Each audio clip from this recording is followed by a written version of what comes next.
रात की चांदनी में एक छोटे से गांव में एक अजीब सा रहस्यमय वृक्ष था। इस वृक्ष के पत्तों पर चमकीले रंग की रोशनी छाई हुई थी। यह कौन सा वृक्ष है? गांव वालों ने इसका पता लगाने का प्रयास किया, परंतु कोई भी उत्तर नहीं मिला। एक राजा था जिसकी रानी बहुत परेशान थी। रानी को एक दिन एक सपना आया। एक आवाज बोली, रानी, इस रहस्यमय वृक्ष की पत्तियों से तुम्हें एक विशेष अमृत मिलेगा। रानी ने यह सुनकर राजा को बताया और उन्होंने गांव वालों से वृक्ष की खोज करने का आदान प्रदान किया।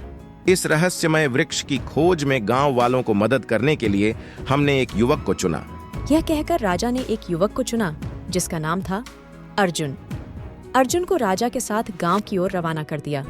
गांव में पहुंचकर अर्जुन ने वृक्ष की पत्तियों की ओर बढ़ा जिनमें वह चमकीली रोशनी देख सकता था। वृक्ष के पास पहुंचकर अर्जुन ने एक छोटे से सुरंग की ओर ध्यान दिया।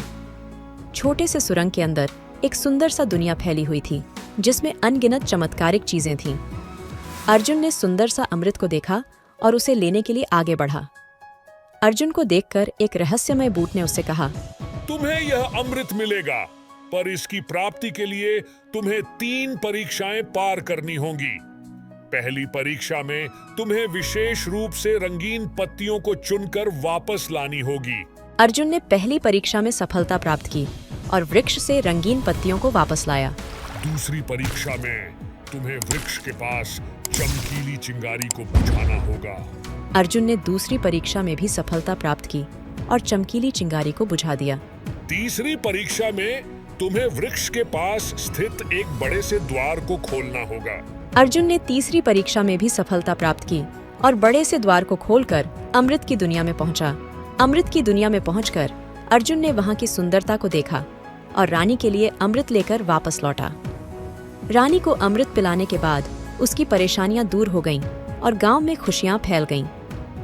इस कहानी से हमें यह सीखने को मिलता है कि संघर्ष, समर्पण और साहस से ही हम अपने लक्ष्यों को प्राप्त कर सकते हैं। यहाँ खत्म होती है हमारी कहानी, जिसमें हमने देखा कि अगर हम सही दिशा में कदम बढ़ाते हैं तो हम अपने जीवन में अमृत की तरह सुख शांति प्राप्त कर सकते हैं। इस कहानी से हमें यह शिक्षा मिलती है कि आत्मसमर्पण और संघर्ष से ही हम अपने लक्ष्यों को प्राप्त कर सकते हैं। ऐसी ही एक अनूठी कहानी जो हमें यह बताती है कि जीवन का सफर हमेशा रहस्यमय होता है और हर कदम पर हमें सीख मिलती है। इस बदलते समय में हमें अपनी मूल्यशीलता और सहजता को बनाए रखने की आवश्यकता है। और इसी समय में अर्जुन ने अमृता का सफर पूरा करते हुए सबको यह सिखाया कि जीवन में चुनौतियों का सामना करना हमें मजबूती देता है और हमें अपने लक्ष्यों की प्राप्ति में मदद करता है। इस अनूठी कहानी के साथ हम सभी को यह समझने का मौका मिलता है कि जीवन में सफलता प्राप्त करने के लिए हमें संघर्ष को स्वीकार करना होता है और अपने लक्ष्यों की प्राप्ति के लिए हमें हमेशा मेहनत और समर्पण के साथ आगे बढ़ना होता है। इस सुनहरे संदेश के साथ हम इस कहानी को समाप्त करते हैं। जानते हैं कि आप भी अपने लक्ष्यों की प्राप्ति में सफल होंगे। हमारे चैनल को लाइक, शेयर और सब्सक्राइब जरूर करें।